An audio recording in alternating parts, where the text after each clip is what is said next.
Let's remove all the excess grout off of my bathroom floors and talk. So I told you in my last video that I couldn't do anything about this for now, but guess what? Today's the day and we're doing something about it, babe, okay? Like I said, I'm going to show gratitude for the things that I have through my actions, and this is one of those actions.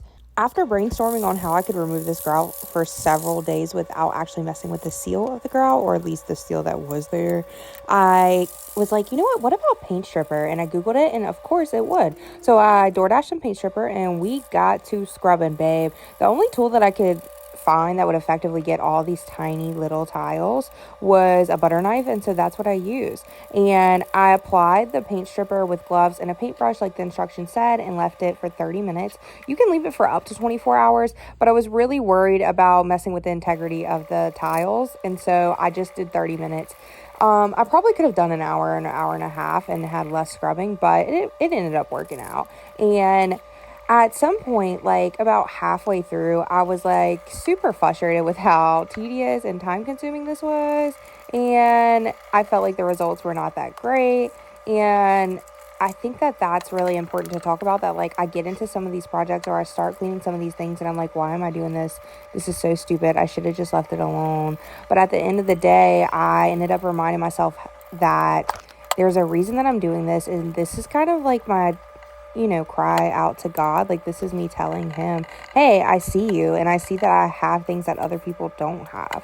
Some people don't have tiles. Some people have dirt floors. Some people don't have houses, and I quick to forget that because I think of all the people that I know who do have nice new tiles with no excess grout, and so instead I am trying to really practice some gratitude. So that's why we're here, and that's why we're scrubbing these bathroom floors.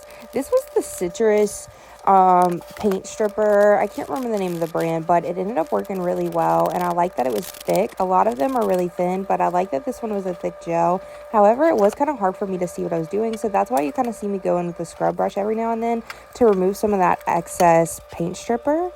And look at this corner. Oh my gosh. Oh, this is so rough.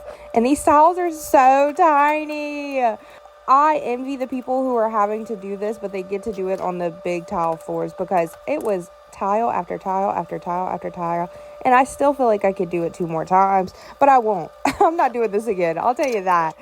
And my finger was hurting because I was using my finger to apply all the pressure to the butter knife. And I tried to switch hands, but I'm not no good with my left hand, I still have to come back and scrub these with the Zep grout cleaner and brightener and a grout brush. So stay tuned, because I am going to post that video tomorrow. And this was my toilet paper after all the grout.